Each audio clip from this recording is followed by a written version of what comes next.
All right, welcome to another episode of Out from the Cube. We're up to, I believe, 156, and this is a bonus episode, but I guess it all depends on the order in which you and the time that you listen to these podcasts on what the order is. But we typically roll them out maybe once or twice a week. We're kind of in a Monday routine now, but this is a bonus Monday. We did release one this morning. A great conversation, I felt. The one we released this morning was an episode with Joe. So the prior one to this, which would be 154, 153, where we talked about Joe's experiences in looking to purchase and build and own his own company and everything that goes involved with trying to find that. I really enjoyed it. I've received a little bit of feedback on it after, 6 or so hours being out there. So I encourage everybody to go back and listen to that, just about, finding a business, starting a business, building a business. Thought it was really good. But Joe pinged me maybe an hour or so ago. We don't have any script to this. We don't know what, but Joe reached out to me and said, hey, let's do a quick 40 minute episode just on the Super Bowl and leadership lessons from the Super Bowl. So last night was Super Bowl Sunday. The Tampa Bay Buccaneers, I think, won 31-9 or 38-9, something like that. We don't need to bring the score back up. Oh, yeah, that's right. I'm a Chiefs fan. Right. So Joe's a Chiefs fan. My wife's a Chiefs fan. So if I start gloating too much about Tom Brady, she'll come down here to the basement and let me have it. So no, it was, I did say this actually as the game got going, at least the first half. Maybe I mentioned it to my wife, Monica, and my boys and stepdaughter, Lila, that it was really a boring first half. I mean, I don't even remember what the score was, but it was not that exciting of at least a first half. And then if you're a Chiefs fan, the second half wasn't much more exciting. No, unfortunately it wasn't. And yeah, it was a pretty rough one to watch. And I think we probably should stay away from the game. The game itself, right? The game itself. And we'll focus on the lessons learned. And honestly, George has coached my kids for many years. And I think one of the things that he does well is just relate sports and how does that transition into life. And as we were, as I was watching the game last night, there were things that watching there. I mean, even driving the kids to school, like we talked about Tom Brady and about how his leadership skills were. Tom is not the greatest athlete in the world, but he is by far the most important athlete in the world. I mean, and it is point. Not, it's like, he is not as athletic as a cornerback or some of these other running backs that can just speed, run, all of those kind of things. But all of his intangibles, and I've heard you say this many times, George, to the kids, there's much more to a game than just being the best athlete out there. Yeah. It's the X's and O's and all these other things that come with it that can make – you don't even have to be playing on the team, right? Yeah, man, we could talk about this stuff for a long time because here's the first thing I'm thinking of. I said this to my boys yesterday on our way to a basketball game, that you have to figure out what it takes to listen, professional athletics, and much like what we're going to get into in the business world and building and leading teams, it's a business. First and foremost, hey, the NBA, the Super Bowl, NFL, NHL, whatever it's a business. You're about getting a paycheck. Yes, you're enjoying the game and all that, but you want to ride that wave as long as you can. I wound up talking about Dennis Rodman to my boys yesterday. I was like, hey, here's a guy that never scored. Yeah, you know what I mean. Like, he scored every once in a while, but he wasn't scoring. If he scored 10 points a game, that was great. But this guy carved out his niche in that league. He figured out what he did well. He figured out how he could be valuable. He figured out what his role was. And I used to have a thing that we talked about, role definition. Like, you've got to define your role. You've got to excel in your role. You've got to stretch your role, and you need to do everything you can to understand your role. Understand your role. Understand your role within a team. Dennis Rodman was going to get rebounds, and he was going to play tougher than everybody, and he was going to be the most valuable in that area, and he was. And he made a career out of it. That's why Michael Jordan wanted him. He wanted him because Michael Jordan, I need somebody to get rebounds and give me the ball, and that's what Dennis Rodman was. Yeah. So, but to the point of, like, your exact point of Tom Brady, people look at athletes as bigger, faster, stronger. He's not any of that. No, he's just not. And he is, I love your point of the most valuable athlete or player in definitely football. And people are saying, maybe the best athlete, in any sport, right? I seen a stat today that Tom Brady's playoff win percentage is better than LeBron James' free throw percentage this year. How crazy is that? It's like 75%. LeBron shooting like 71. I don't know. Great. I didn't fact check that, by the way, but that's well. You brought that up to me, and just in terms of just getting together for 30 or 40 minutes and just talking about leadership lessons. And I do believe this for people that listen to this. My mind always goes to finding the lesson in what happens in life, and just sitting around and really spending time, like, journaling, taking notes down, just being reflective every day of things that happened that you observed that you could then position to your team, your family, your community, your work, whatever it is. And so I just kind of have trained myself to look at it that way. It doesn't, obviously doesn't mean I'm special. It just means that I'm looking for those lessons. And the first thing I saw this morning as I was rolling through Twitter early in the morning was, and I don't know if you saw this or not, Joe, but I really liked it. Leonard Fournette, who's the running back for one of the running backs for Tampa Bay, said in an interview that leading up to the game, so maybe the last week, I don't think he gave a daily thing on it, but he said leading up to this week, up till 11 o'clock at night, Tom Brady was sending text messages to literally everybody in the program or within the organization, sometimes as late as 11 p.m., telling everybody on the team through text message, we are going to win. And that was the first thing that hit me. I'm like, how cool is that?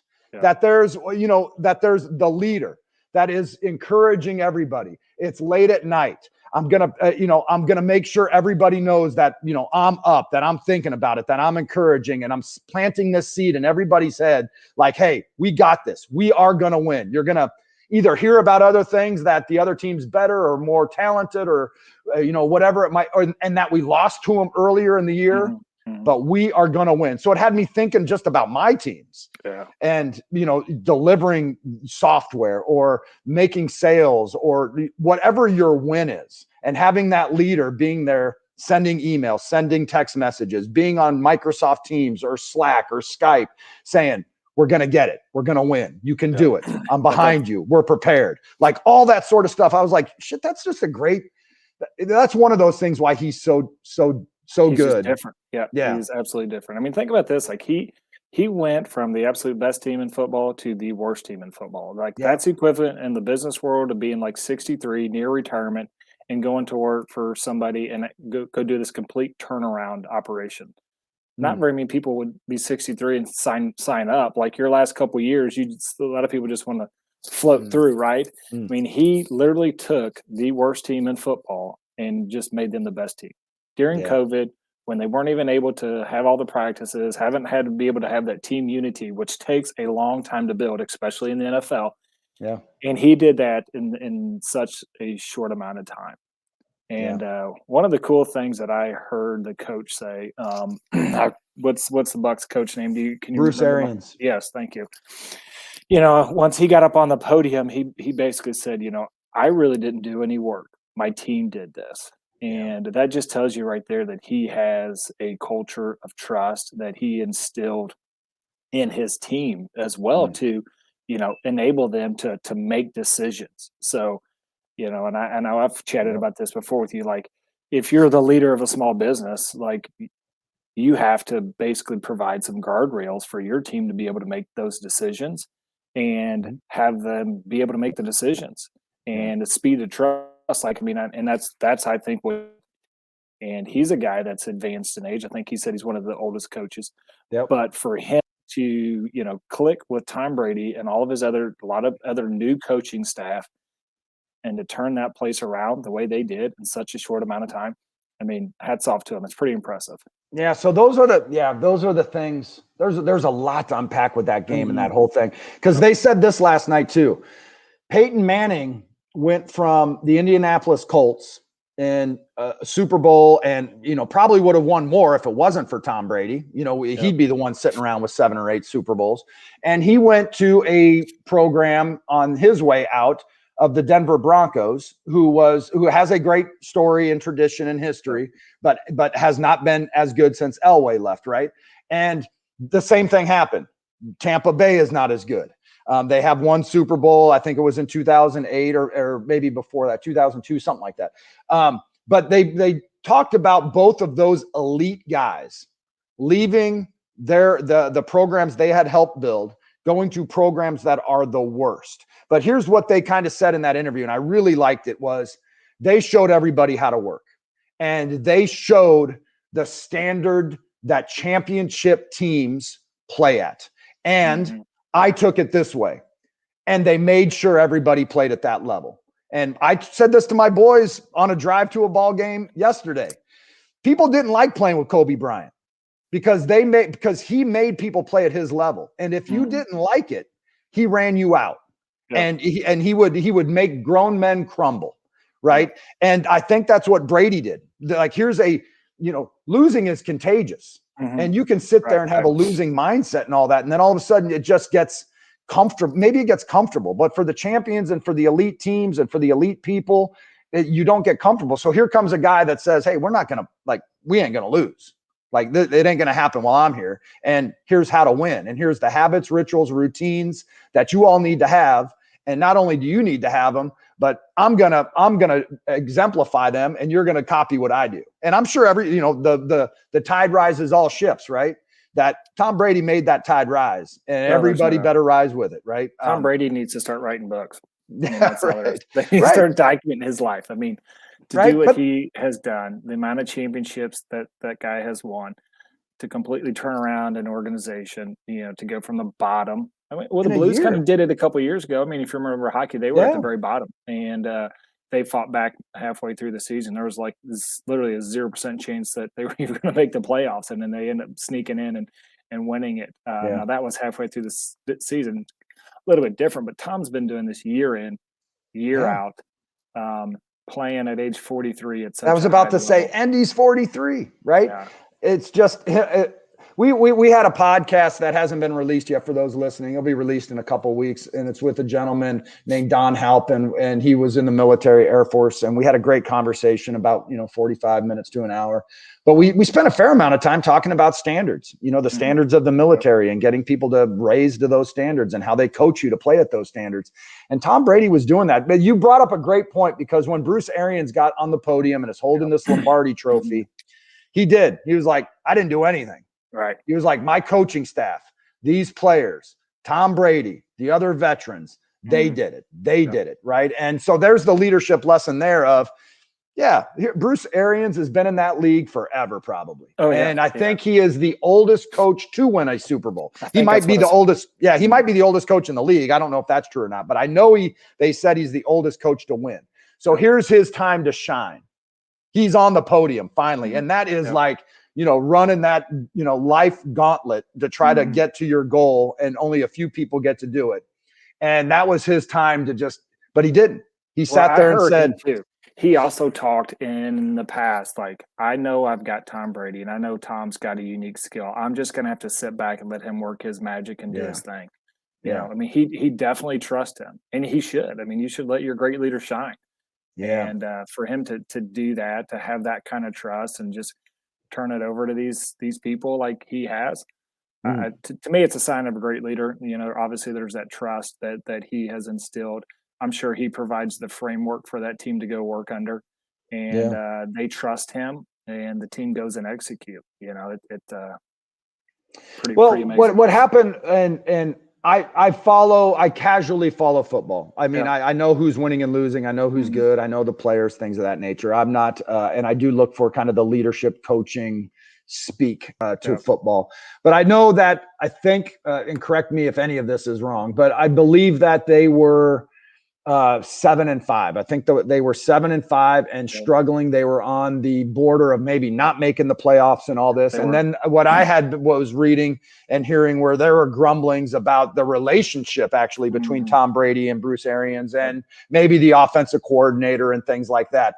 And I think since they were 7-5, and it may actually have been since they lost to the Chiefs, earlier in the year for that 12th game, that they hadn't lost. They didn't lose the rest of the way. But it was this idea of what I had heard is Bruce Arians and the offensive coordinator, Leftwich, just letting him do his thing, letting him I think that the quote I remember seeing is, Tom Brady's a player, but he's coaching this. Yeah. Like, he's the coach. Yeah. And letting your elite people be humble enough to trust them, just like what you're saying, to trust them and to be humble enough to let them run, to let them coach, to let them lead, to let them have say, because it's got to be hard in the NFL. Mm-hmm. That's an ego. That's got to be an ego thing. We're like, hey, this is how we do things. This is our program. This is our playbook. This is our vocabulary and vernacular. This is how we do things. And then relinquishing that. Could you imagine? Somebody, I would love to have been there. Like, you're sitting there 7-5. You're on the verge of not making the playoffs. You have the best player on the planet, Tom Brady. I wonder what he did like that when he lost that game on Sunday, what practice was like when he came back on Monday. I mean, I could only imagine that guy doubling down, setting all sorts of new standards. Yeah. This is what we're going to do. I mean, let's face it. I mean, great teams handle adversity and they figure it out. They would say Bill Belichick would create some sort of adversity for their teams and make them figure it out, right? Like he liked that, and teams have to gel together. But those conversations, I'm sure, between Brady, the coaching staff, that just worked its way down to their team. Once again, the reason why he's one of the best. Yeah, I mean, there's all sorts of lessons that went on, in terms of language, and the one thing I really want to make sure I do a good job of, and I'd like to think I do an okay job of it, and it's just something that I'm always kind of thinking about is you have to be that type of leader, and we just talked about it with Bruce Arians. You have to be that kind of leader that distributes all the credit.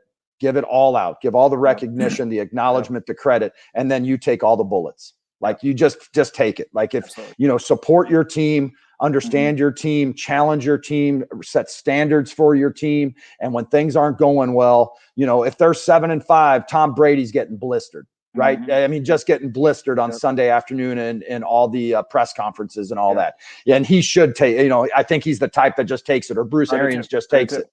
I do too. Yeah, but then you win. You sit there and you like, hey, you earned it. Like, enjoy it. You guys did it. To me, that kind of ties into the leadership. I mean, when he's one of those guys that's going to reward publicly, make it, everyone known. Like, I'm recognizing this guy for a great performance, but when it comes to criticizing, he's going to do that privately. That's going to be in a one-on-one setting. I'm not going to take to the media to go blow this out of proportion. The same way that great leaders should do. So there's a great phrase in coaching that is shout praise, whisper criticism. Yep, absolutely. Right. And I've got to take that. I've got to take it with the sixth graders that I coach. With shout praise, whisper criticism. Right. Yeah. It's hard, but in sports, in the heat of the moment sometimes. Right, in the heat of the moment, and being competitive. The one thing though that I'd encourage everybody that listens to this, this is just me. It's how I choose to go about my professional life. You are winning and losing every day. I don't care what craft, what trade, your job, what you're selling, who you're leading, and what your service might be. You've got to figure out what winning looks like every single day. We call them sprints. Every sprint. We also have something called a PI, a program increment, which is essentially a quarter, right? So you've got to figure out if you're winning. And then you've got to compete. Like, I'm competing today. I've got my dashboards open. I'm talking with people. I'm making sure that at the close of this day, in 2 hours or whatever it might be, that I can sit there and feel good about how our team. And it's one of these things, like, Tom Brady's 43 and he loves to compete. And you got to roll out there every single day, raising people's standards, understanding what winning is, understanding what winning looks like, holding people to that standard so they can reach that with you. Because at the end of the day, if we're sitting around and you string together a bad day, a couple bad days, a bad week, a bad sprint, a bad sales quarter, then losing just gets comfortable, right? As opposed to having somebody come in and say, this is not how we play. And I don't apologize at all in a software world, talking about winning and what winning is, and identifying what winning is, and knowing what winning looks like, feels like, tastes like, whatever it is, right? You have to know what winning is. And boy, having somebody like Brady that knows, I mean, he had, before last night, he had 6 world Super Bowls. That sucker knows what winning is, and he knows what it looks like, tastes like, feels like, right? And the other group didn't, right? So again, he raised those standards, and I thought Yeah. But the other thing was him just sitting there on that podium. And I just got the feeling when he was on that podium, he's like, I've done this. I've done this. Like, yes, you're bringing me up here, but it's not like I've done this. I want to be with my kids and my family. Bring somebody else up here. It's all about you guys. It's all about you guys. But you know what? I heard a sports announcer today, broadcaster, and she goes, I listened to every one of Tom Brady's speeches since that game. And she said, not once did he ever mention himself. It was all about what the team accomplished. That's pretty cool. There's just a huge humility to that, a work ethic to that, a competitiveness to that, and all that. And it's I encourage anybody. It's got to be a rough deal. The other lesson that I kind of kept thinking about today was this idea of going from a place where you're used to winning and being successful and being the man to now having to really prove yourself again. So, I mean, many of us listening to this podcast could, hey, I was, selling cars at this place, I was killing it. I was crushing it. I was getting all these awards. They're all up in my basement. I'm getting all this sort of stuff. And then I decide maybe I need a new challenge. Now I've got to go prove myself over here. And now you've got to, you can't roll in and start putting up your awards on a wall, right? Because nobody I wouldn't care. I'd be like, that's cool. You did that then. But now, and so I don't think that Tom Brady rolled into Tampa Bay flashing 6 rings on his fingers. I think what he did was he walked into the office at 5 a.m. and said, I'm here to work. And who else is here? Right. And you can't roll in with your awards and rings and parking spots and bumper stickers. Right. You got to roll in ready to work and to prove people day in and day out that your rings and bumper stickers and car spots are built on work, and execution and competitiveness and winning and all that. That's how I really took that way in terms of him trying to turn around that program. Yeah. And did you hear that he basically kicked his family out for the last 2 weeks? I'm not too sure that I would recommend that. But that's what he said. He was going to I haven't heard that. He was spending every waking minute studying films and all in preparation. So I geek out on that stuff because again, I'm not suggesting you do that. Yeah, no, I'm not at all. But being married is pretty important. Yeah, all that that is, I like that story. And again, I wouldn't recommend it. There's always this balance and all this stuff. And he did that for one reason in my mind. He wanted absolute focus on the task at hand, what he needed to execute. He knows his wife is supportive. He knows his kids are supportive, and he knows they're going to be there in 2 weeks. Right. But he knows he has a chance to do something unbelievably special for the league, for his team, for that community, and for himself and for his family, right? And all that did was clear out distraction and said, hey, I've got 2 weeks and all I'm going to do is lock in on this, and I bet you he has so many rituals and habits and routines. You said he was texting at 11 o'clock. I'd have been asleep. Yeah, right. Right. And here's that guy, he was probably up at 5 a.m. and he was probably ready to go. Like, it's one of those things. I wonder, professionally, everybody listening, how can you be that guy that everybody's looking to? I remember hearing this story, Warren Sapp. I used to be a huge Tampa Bay Buccaneers fan back when they won their first Super Bowl. And I was only a fan for one reason. I liked John Gruden. Loved everything about John Gruden. Loved his intensity, his commitment, his passion, his language. I loved everything about John Gruden. I was like, that sucker, talk about a guy that worked his way up. And, he was 31 years old and was the offensive coordinator, I think, for, where was he? I want to say Washington. It wasn't. For Green Bay. He was doing things with Brett Favre back then. And so I just liked him. But Warren Sapp said this about Gruden. He was like, how can you not love the guy that when you get to the office, he's already been there for 3 hours. And when you go home at night, he's still burning it that night. Now, I'm not suggesting you shouldn't have balance in your life, right? At all. But there is something about that type of leadership where you're rolling in and the boss is already there, or the worker's already there, and then you leave for the night and they're still there grinding and the light is still on and they're there the next day. And Warren Sapp was like, how could you not go to battle for that guy? And it's the same thing with Brady. Like, hey, you guys have lost and you've lost for a lot for the past 15 years. And this is how champions roll. And now you have this example and you're like, shit, man, he's here at 5 and he's not leaving till 10. And he told his wife, who's a supermodel, to get out of town for 2 weeks because I'm going to stay locked in on this. Like, how can you not sit there and say, this sucker's locked in? Pretty impressive. Right. And it's not football stuff. It's like wanting to compete and wanting to win, wanting to be the best, wanting your company, your team, your product, your service, your customers, all to be the best. Right. And, I mean, I think I did not hear that story about him kicking out his supermodel wife and telling her to hit the road for 2 weeks. Quite crazy. Well, let's flip the coin a little bit. I mean, what was your perspective on why the Chiefs lost? What did you see from that team? There's something about the spin it to a leadership thing and a business thing. There is something about pressure that it's hard to mimic pressure. It's hard to practice for pressure. It's hard to prepare for pressure, right? And they were all over him, right? And their ability to adjust quickly. They have arguably the best quarterback in the league, right? I know we're talking about Brady, but we're talking about this young 25-year-old kid, which I still think he is, right? Who just signed like a $500 million contract for the next 10 years or whatever it is for the Chiefs. And so they have the talent, but their ability to handle the pressure, to make the pressure work for them, to be able to pivot off of the pressure, to be able to turn that into some sort of positive that they can handle. Like, it's one thing in work and leading teams about being reactionary. Of like, man, this shit's always happening to me. It's always happening to me. And waking up and the day's always happening to you instead of you controlling your day, you controlling the things that are coming at your team, the pressures that are coming to your team, having a plan and being prepared for the pressures when they come and being able to execute and knock the pressure and clear the way of the pressure. I do think that game boiled down to the pressure and their ability to handle that pressure and get the outcomes they wanted. I mean, it was, that's they didn't the same do thing I saw the pressure definitely caved to them.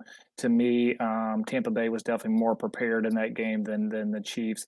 And I think what really hurt the Chiefs is once they got down, they allowed these penalties to just beat them down. And one of the things that the Chiefs have done so well in the past has just been able to overcome those obstacles. And I didn't see that.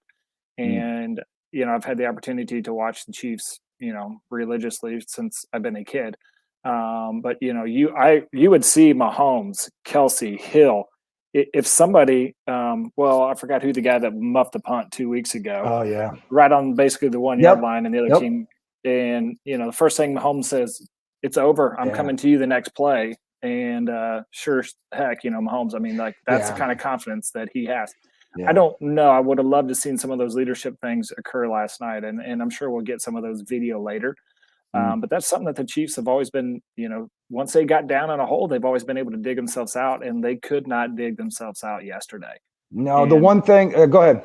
No, you're good. Finish. No, the thing that I was thinking of in reading a little bit about Mahomes post game after that game, yes, it's unfortunate that pressure, pressure makes, I forget exactly what the coaching phrase is, but, there's something along the lines of like pressure can make cowards of us all, right? There's pressure that comes at you, can get you to cower. There's also something to be said for, the time that the game plan that I had heard rolling into that was that KC was going to pressure the heck out of Tom Brady because they have, the analytics in the NFL and how good Tom Brady is under pressure. They were going to get after him.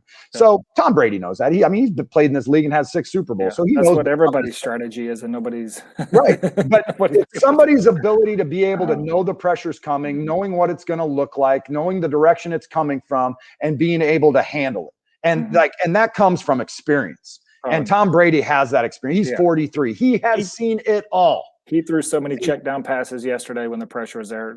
These little quick 5-yard hits, and then turns into 10-yard gains. I mean, but that's the leadership for our teams.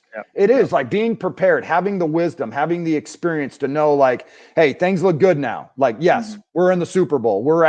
We've got this client, we've got this sale, we've got this customer, like whatever it is. Yes.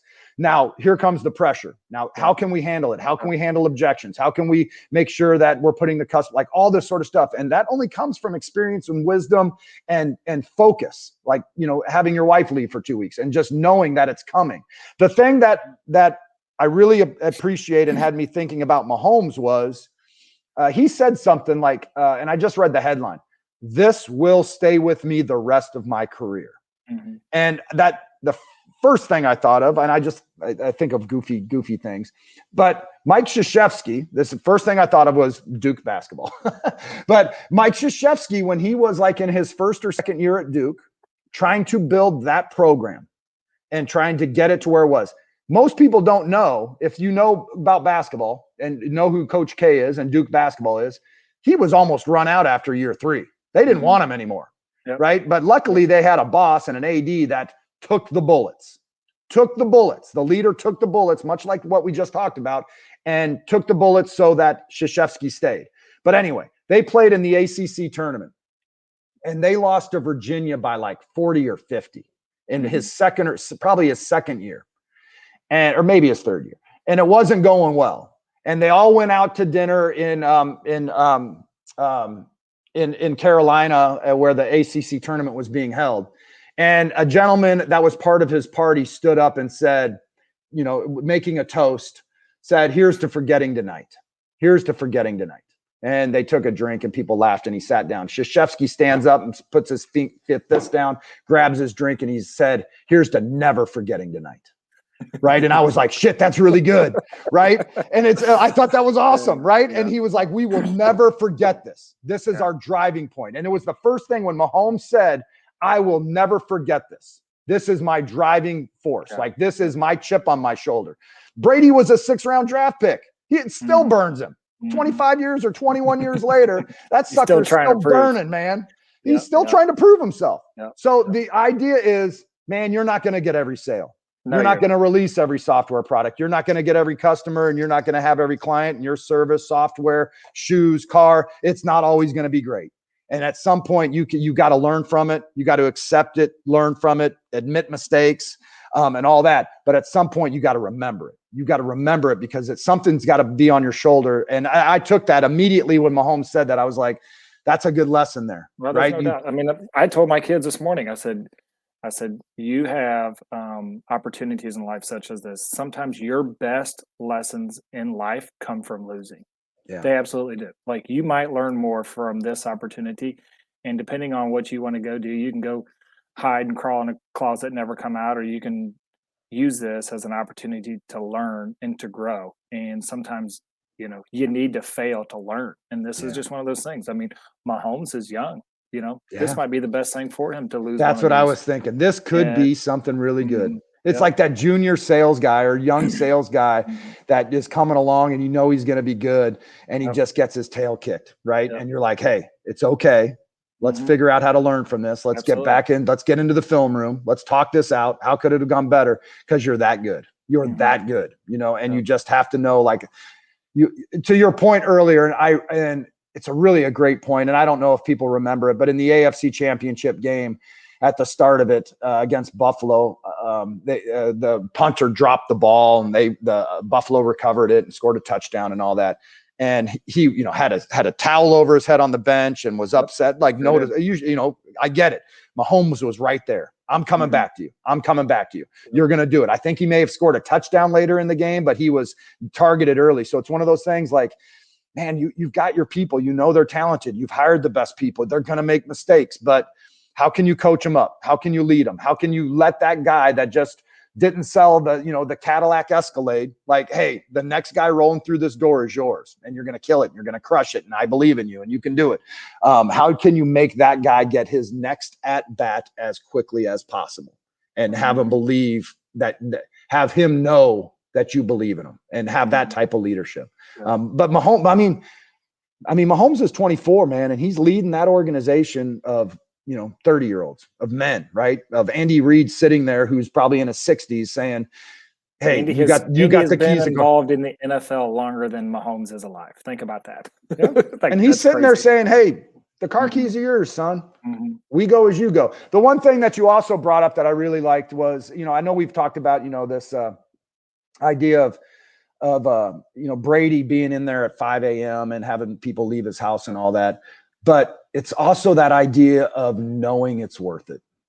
Like, he knows he's got 6 of those rings. He knows what that parade celebration is like. And he knows what the Disney World, trip is like. And he knows, what that ring ceremony is, and that banner and that acknowledgement and that feeling of that you're the best. He knows that. So he knows that investment is worth it. He knows it. Those other guys that it's your first time and you're like, okay, somebody else is setting my schedule. I'll be up at 9, I'll be at the field house at 10. I'll be out of there by 3 or 4. And Brady's like, no, like all in, because I'm telling you, it's worth it. Like 2 weeks, all in, it's worth it. The bond that a team has that accomplishes, whether you're in work or sports. I mean, I was fortunate enough to win 2 state high school championships in football. And like, I know I could call any one of those players at any time, even if I haven't talked to them in the last 10 years, like they would pick up and they would come drive and do whatever I needed them to. I mean, think about that with Tom. He has those same relationships with, no question. I mean, how many players that I don't know. It's got to be well over 200, that long lasting, like you said, he knows what it's like to be on the other side.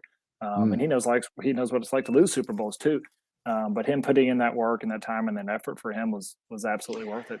Yeah, that, and I know we're running up against time here. We're at 36 minutes, so we got. But you bring up a really good point, and I don't know how to articulate this. But the older I get, I'm maybe 5 to 7 years older than you. Not that I'm wiser by any stretch, but as I get older, Jesse Itzler says this, and he says it really well. It's build your life resume. I think you and I have talked about that before, but it's all about moments and memories and experiences and things like that. Sure. And I'm going to be honest. I'm sitting around and I work for a company where we build software. It's a valuable, really important software.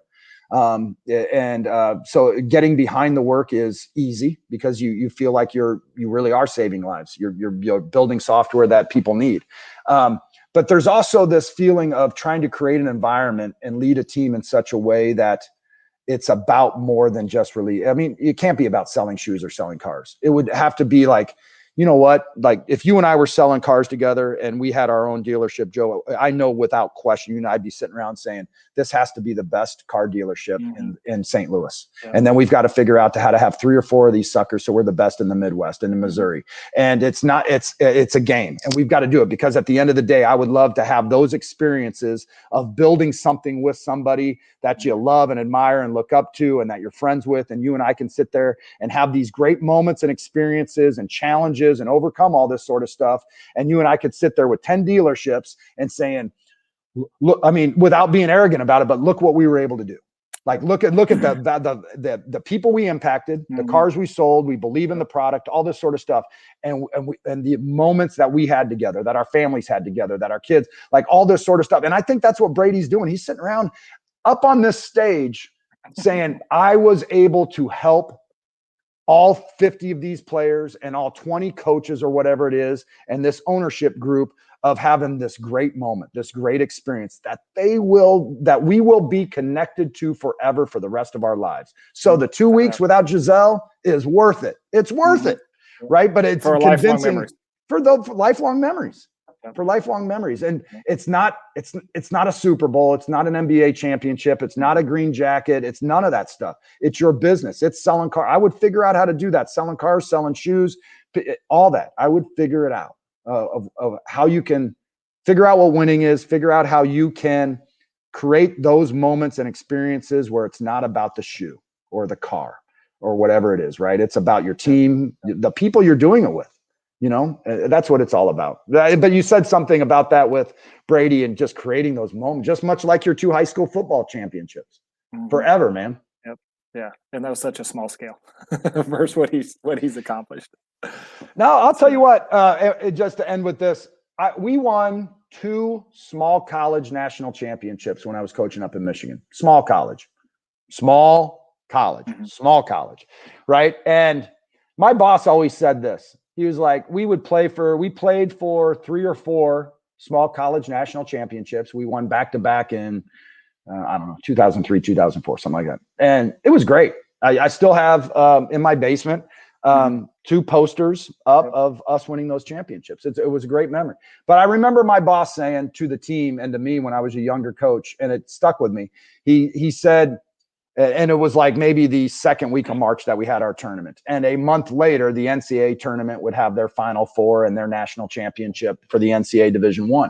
And my boss would say, hey, gentlemen, in 3 weeks from now, the NCAA is going to have their national championship, and you will be as excited as them. Now, they're on a bigger stage with 60, 70, 80,000 people watching in the stadium, and they'll have millions watching at home, and they'll have huge rings with more diamonds, and there'll be more papers and news, all that sort of stuff. But you'll be just as happy. Your memories will be just as good. And I was like, you know what? Well, one, you got to make the big time where you are, right? If I'm selling, little, beat up little Volkswagens and somebody else is selling Lambos, right? That's cool. That's all right. I'm just trying to sell my little Volkswagen Bug, right? And it means something to me. And it's got to be important to me. So you win in 2 state championships. Yeah. It's a little bit different in terms of scale than Tom Brady, but your memories, your experiences, your acknowledgement, all that sort of stuff is just like, you should feel just as good about it. You all did something still puts special. A smile on my face, and it's many years ago. Right. And it is. So it's cool. So, yeah. All right. Well, I know we're reaching our time here. Yeah, we're at 40 minutes, but so there were a lot of lessons in that. And again, I don't apologize. And I know you don't either. It is about value to the people you're leading and making great experiences for them. But it is about winning. It really is. It's about what we do with our children. You have 4 children. I have 3 children. And the one thing we are trying to do, I'm trying to do, is I want my children to be competitive. I want them to know what winning looks like. I want them to understand the commitment, the time, the energy, the togetherness, pulling people together, being a leader, what all that looks like. And I want the same thing for the teams I lead. It's not just, I want the same thing for you. I want the same thing for the people in my community. It's like, hey man, like we can all do this. Like, we can all figure out how we can win and what that looks like and support one another to try to reach those goals. Because it is whatever winning is, right? Your goals that you laid out, with your family, you're trying to win those goals.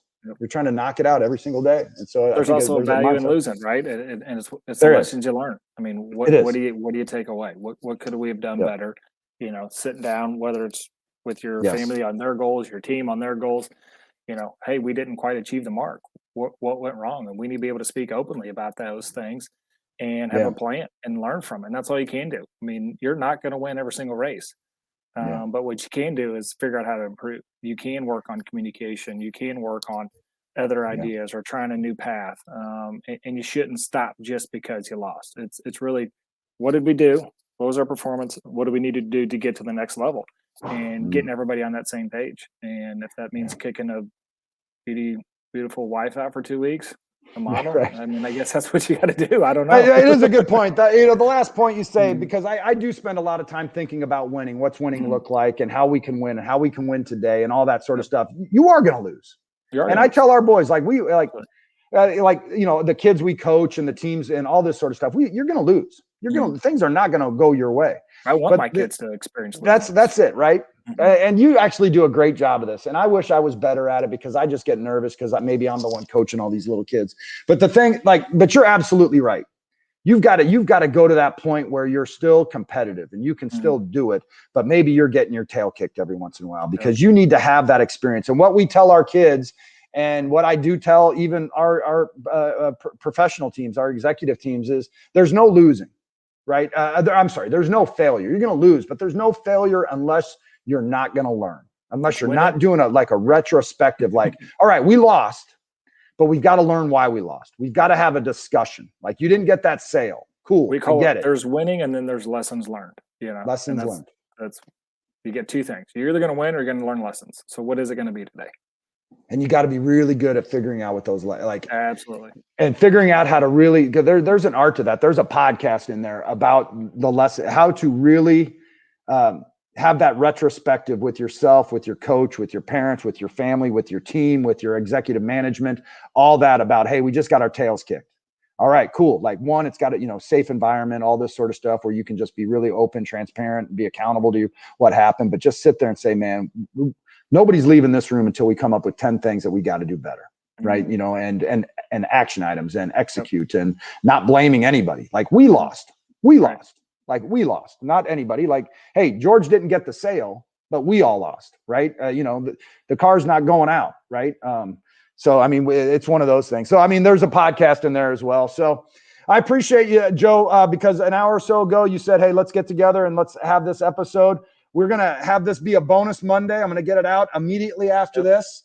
And again, you can track Joe and I down. If you go to show notes, both our LinkedIns are on our show notes. You should be able to click on those. We're getting our YouTube page back up and running. The website's down just for a little bit right now. We'll get the website back up and running here shortly. But like in all honesty, and I'll speak for Joe on this, if there's any conversation you'd like to have about anything that we cover or anything that we, you know, any insights you may have with your teams, you know, anything like that, you know, ping us on LinkedIn. And I know I have it open and I'm always available to have that conversation, and people have taken me up on that. So Joe, I appreciate your time. We went 45 minutes almost. All right. Yep. All right, man. Thanks. Hey, yep. Have a good one. Thanks.